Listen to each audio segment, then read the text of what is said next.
It's a BumbleKast Mini, sponsored by Wildcard717. All right, here we go.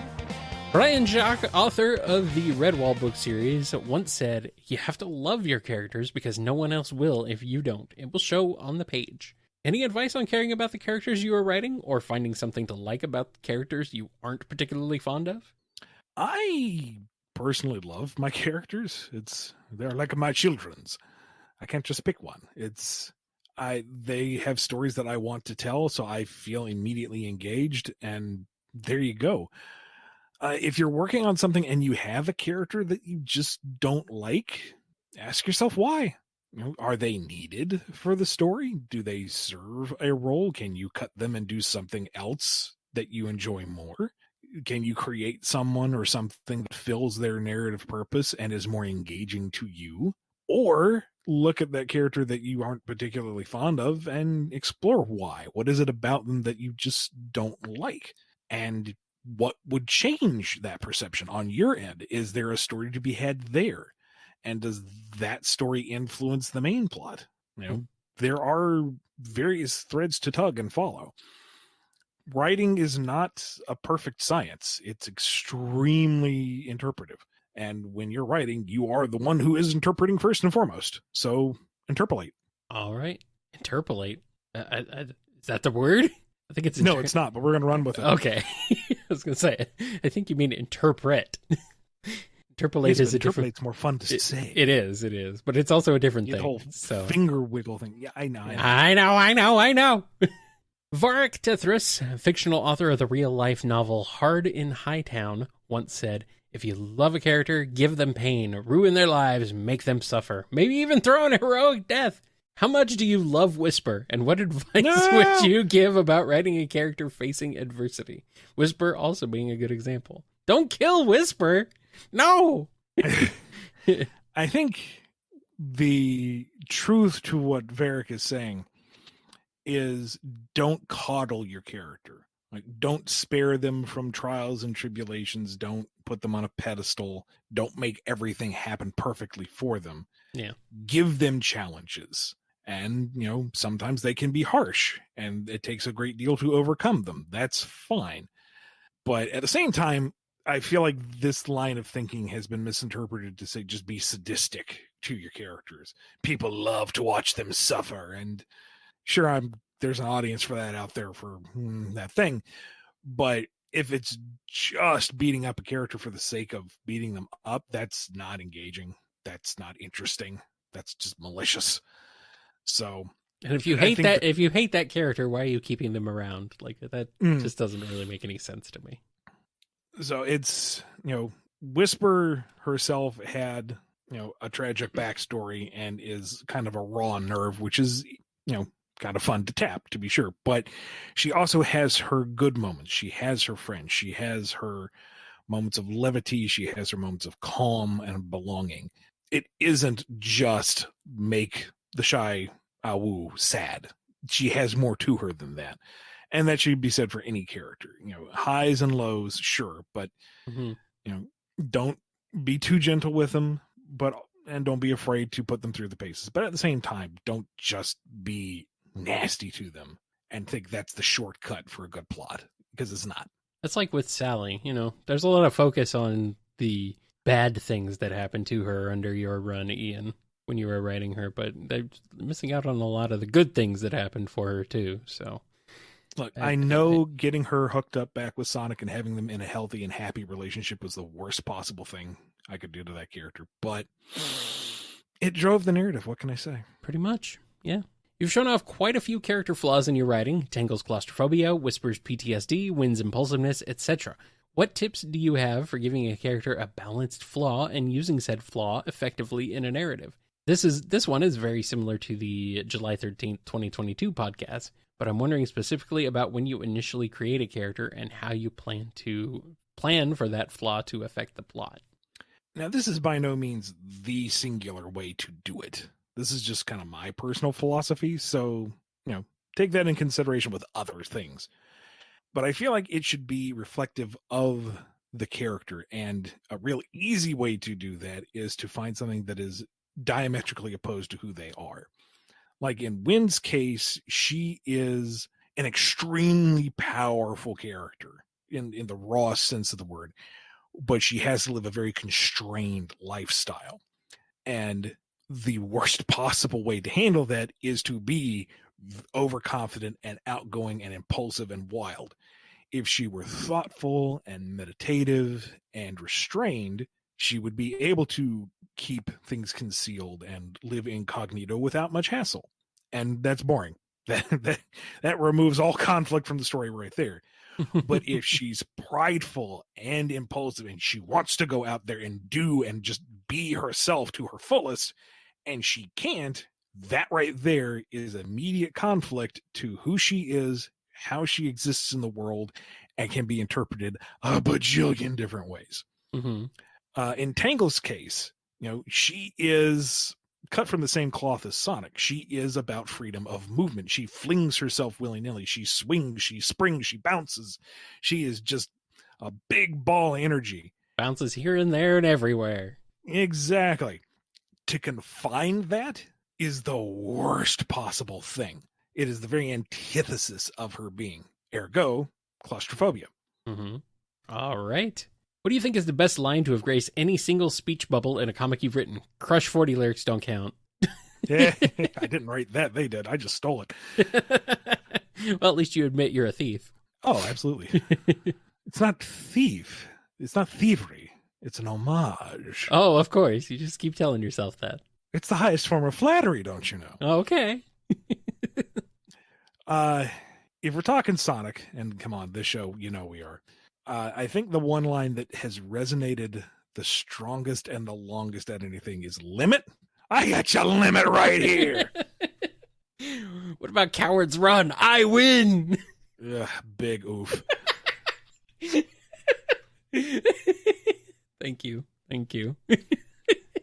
I feel like the limit line came at just the right point in the story. Yeah. Just the right way. Everybody was in it for that moment. The limit line was a good. Yeah, he had a good build up there, and that was good. Yeah. And I'm gonna agree with you on that one. That was a great moment. I am happy though that Evan seems to have adopted "Oh My Gears and Starters," and given that a second lease on life. That makes me happy. I thought that was in Sat AM, or did you just write that?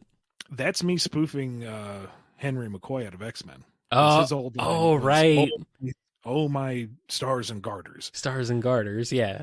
Which I thought was hilarious. And I'm like, I kind of want to give a nod to old Hank.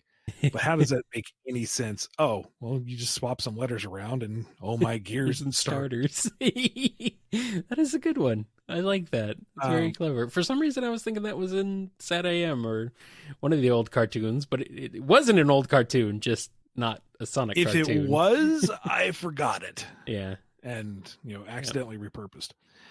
The other one to me that just kind of hit me was in the Michelangelo macro for IDW. Mm. And God, there's some things that I will unabashedly claim with pride. And that one is like within the top two. And not to spoil it if you haven't read it yet, there are some collections over on the Bumble Comic Shop if you want to pick it up. But there was this tension building between Splinter and Michelangelo in the main series for a long time.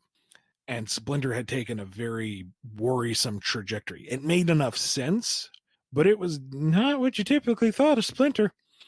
And Mikey is the heart of the group. And I got a chance to finally bring that to a boil. And at the culmination of it, Splinter's being led away by his right hand. And she says to him, "Are you all right?" And he says, "I raised my hand in anger against my own son. That is never all right." And just the look of utter defeat. Like he has broken his own heart with this. And it's like, oh yeah, I don't care if I wrote that. Good stuff. Ooh. Good stuff. I need to read this because I have not read it. I need to do that. That sounds so good. I mean, part two is the art just brings that, elevates it to a whole other level. Like God, I love that story. Yeah. Ooh. Nice. What do you think is the saddest single panel from a comic you've written? I'm torn between Well, there was one in the Michelangelo macro that... Oh. I'm torn between the panel of a devastated Cream cradling a distraught and crying Whisper, Claren curled on a cell-4, realizing that she probably just got everyone she knew and cared about killed, or the single close-up of Antoine's wedding band from Archie.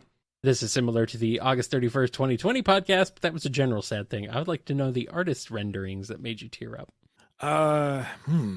Also, good on you for the Tales of Aether callback. Neat. It doesn't come up on the show often. I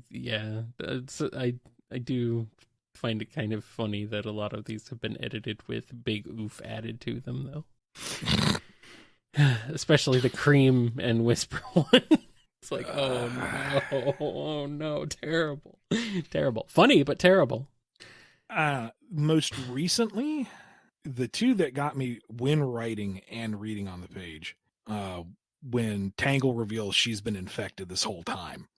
Yeah. And she's just been holding out, and her, plan, her last plan is to just hold the line. Mm-hmm. She knows she's going down, so she's just going to go down swinging. And it's her faith that Sonic's going to fix things that is what's keeping her going. Yeah. And putting on that brave face is just, ooh. And during the final desperate rally to grab her the emeralds, and Cream gets infected, and General's flying away, and he just says, I will stay with you until it's done, or whatever the line was exactly. Not exactly being, blindly optimistic, but still being supportive. Mm-hmm. Knowing that you need to have the encouraging word here for the child that is dying in your arms. It's like, oof, dang. This is what I do for all ages media. Imagine what I do with the kid gloves off. Is that what Dragoon's for? Nah, that's still aimed for the widest possible audience. Okay. Well, I mean, there was the whole thing with Proto Man Blues in Mega Man that there was a few scenes in there that were like, that's like everything he's been in. I know.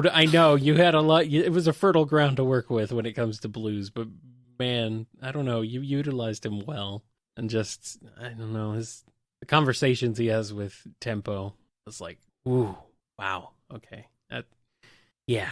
You captured what was sort of in place, but you captured it well and really put it on the page. So yeah, I like that. IDW issue 53 spoiler. Can we please take a moment to reflect on how badass Evan Stanley wrote Whisper in issue 53? When you created her, did you ever foresee her doing something as epic as grabbing a piece of shrapnel from her broken Wispon to stab at an opponent who was debating the best way to kill her? That was some prime 80s to 90s Schwarzenegger levels of awesomeness. Yeah. I mean, Whisper is just badass. Like, that's all there is to it, really. You can never take that away from her. No, I never foresaw it reaching such a fever pitch, and you know what? I'm glad I was there at the foundation, so I can say I helped with that. That's why Whisper rules. Can't claim it. That ain't mine, but I helped put the very foundational block so that it could eventually be done by someone else that is that good. Yes. That's what makes Whisper. That's what makes Whisper amazing. Really, she's just cool. It's really all that matters. You've written for a lot of different forms of media. Is there any form of writing, i.e. poetry, songwriting, legal writing, etc., that you've wanted to try but haven't had the opportunity? If so, what about it makes you want to try? I have dabbled in poetry, and that has taught me I'm not good at poetry. I mean, I've come up with a witty limerick here or there, but it's just, I don't have the brain for it. I don't think it feels forced. It feels contrived, like I'm trying to be artistic with the words, and it's like, yeah. Mm-hmm. Like I would love to do stuff kind of along the lines of E.E. Cummings, but then I'm just reproducing his method. And, go read his stuff rather than a pretender. I guess Witch Cart dialogue is probably the closest. And that's really bad. That's like bottom tier. Oh, come on. Slat rhymes aren't that bottom of the barrel, are they?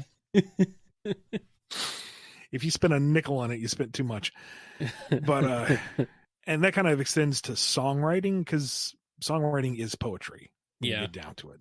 And again, I feel like I get too flowery, and I don't know. I'm very self-conscious about it. It's I don't like it. Well, I mean, maybe eventually you'll write at least a rough and tumble versus vector rap battle. I think that should be more like rough and tumble versus chaotix rap battle. Tempting. But the form of writing that I really want to get back into more is like long form prose. And I've got some of that over on my personal Patreon, but it feels like it's shifting gears, and those gears really need to be lubricated. And it's always a really difficult balancing act of finding how descriptive to be without belaboring the point. You know, how much scene setting do you need to do, and how much do you leave up to the reader to interpret? And a lot of that comes down to writing comic strips for so long, because that has to be very directly descriptive in very punctuated ways.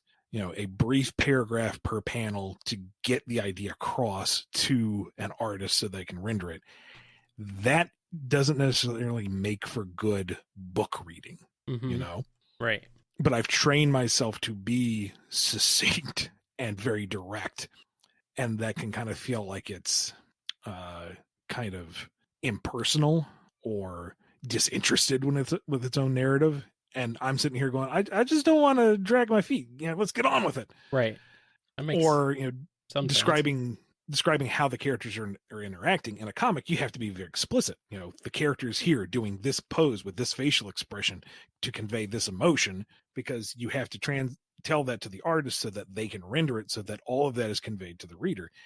In straight prose, if you describe every single character action as they speak, it's tedious. You have to leave that up to the context and the reader to digest and create themselves. And it's a different discipline entirely, and I'd like to get back into it at some point, but that takes some time and dedication to do, and unfortunately I don't have the time at the moment. All right, let's go on to the next one. Tales of Aether shows Claren at various stages of her life. How difficult was it to show that the character matured but still keep her personality consistent?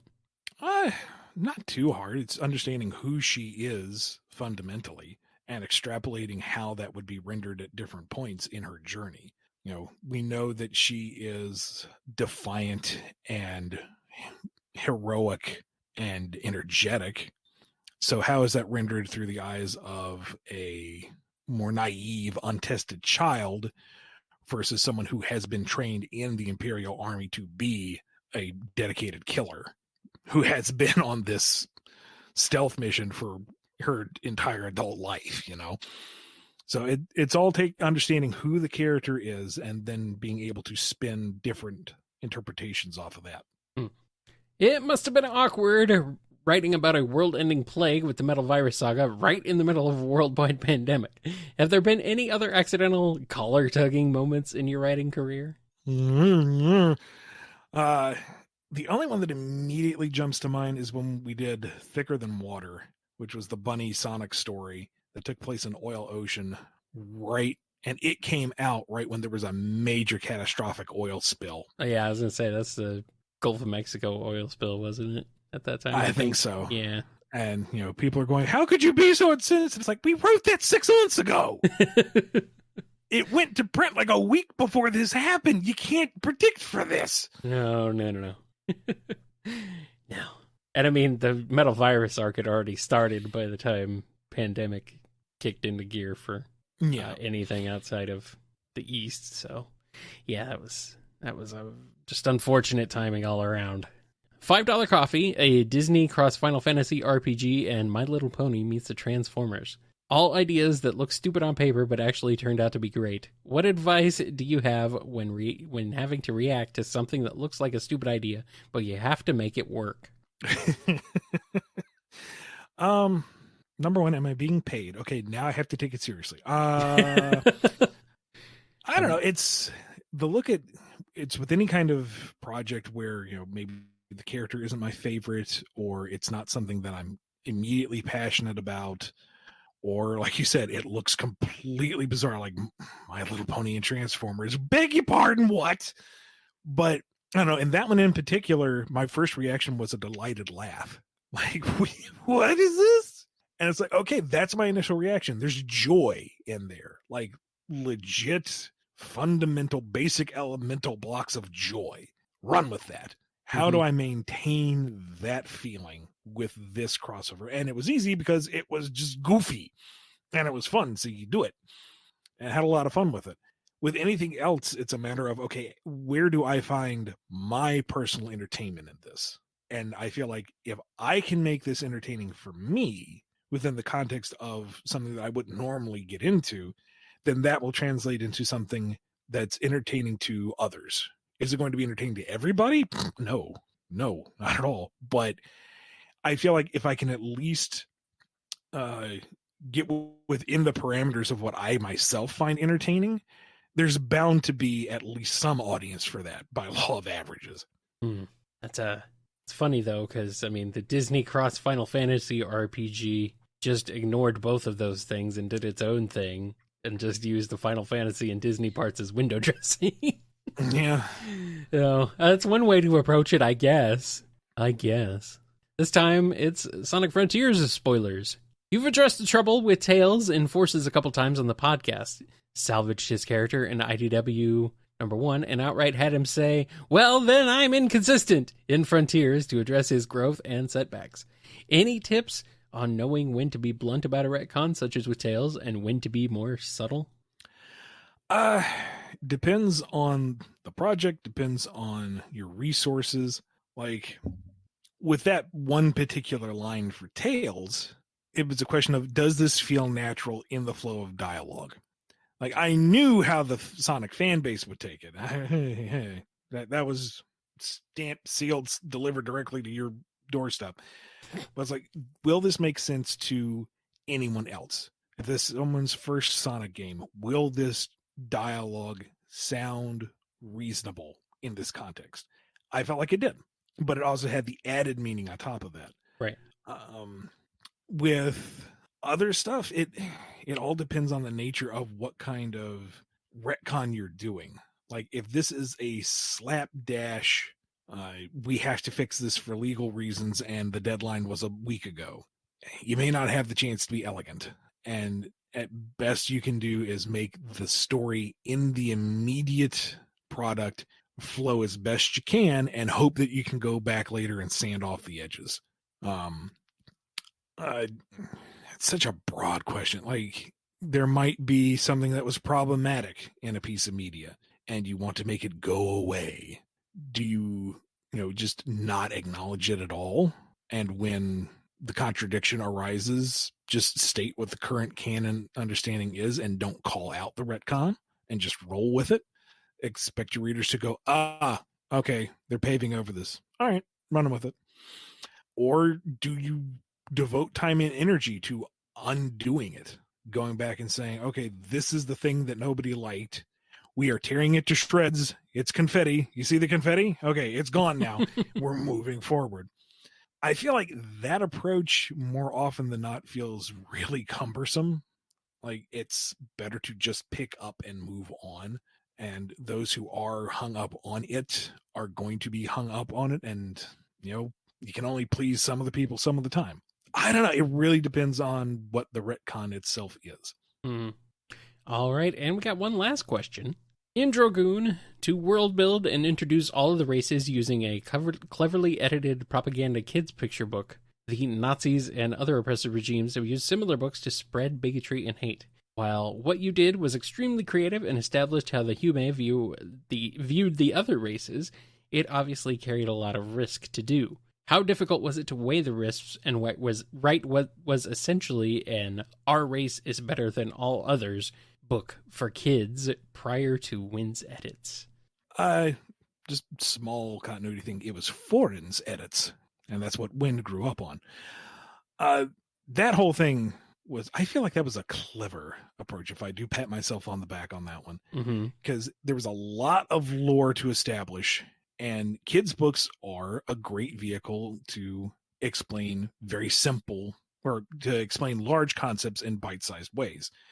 So within the context of Wind reading this children's book to Lissy, I could explain a whole bunch of Drogoon lore without having to spend pages and pages and pages of explaining, this is the realm and this is its motif and these are the races and this is their backstory and this is why they do this and blah, blah, blah, blah, blah, blah. Mhm. The stuff that I'm only interested in right now. And, putting it in the context of a children's book could be condescending to the reader, but it's in the context of reading it to a child. So you're reading with her, you're reading to her in a sense. So you are not being talked down to, you're just along for the ride, which solves that dilemma right there. And then it becomes a matter of how do you establish the worldview of Humaheim and the Hume and how they see the other races and how all of that is contextualized, and then it becomes working backwards. So the true information are the edits, and that's what is clearly established in the narrative. These are the edits foreign made. This is how Wind's worldview is, and that you understand that through the story. So you understand that the edits are the proper way of viewing the world, that everyone is equal, that they have their different nations and different ways of living, and that's fine. That's who and what they are. And then you kind of work backwards from there to introduce the skewed perspective, the racist way of it. And for me, it was important not to make it just full-blown, overtly hateful, but to make it soft and gentle and kind of well-meaning, but extremely demeaning. I wanted it to make it clear that this was not active oppression, it was baked in. This is how it has been for 1,000 years. This is how they view things. And that's just natural. That's just their way of life, because that's the most pernicious and terrifying thing about real world racism is you make it part of your daily life. You make it part of the society, and so that becomes the norm. That's the status quo. And if you question it, if you try to fight it, then you're trying to establish the status quo. You are an outsider. You are a troublemaker. You are a terrorist. You are a bad person because you are disrupting what is the proper way of life. And you establish that young, you establish it simply, and you perpetuate it. And all of that is covered in like 4 pages with just the way that the picture book is done. Yeah. Smart. But also horrifying, in terms of its reflection on real life. Like if you read through it and you got the surface level, oh, this is the lore dump. Cool. I like this. Cool. That's awesome. That's the primary vehicle. But if you got the deeper context of, oh, this is kind of disgusting, I'm uncomfortable. Good. You got it. You got it. That's what we're going for. You got both of them. And if you're just picking it up on it now, you're like, oh, shoot, I didn't see that. Good, because that's the other lesson. That you got all 3 now. Ha-ha. Go read Drogoon, Drogoon.com. What are you doing listening to this? Go do that. I know it's going to be like rewritten and redone, but you know what? Still, go read it anyway. It's there. Enjoy it. Go enjoy Ian's original stuff. Go do that. Anyway, we're done. That's all we got. Thank you to Wildcard717 for sponsoring this one. If you want a BumbleKast Mini of your own, head over to patreon.com/BumbleKast, Ko-fi.com/BumbleKast, or become a YouTube member. We'll see you next time.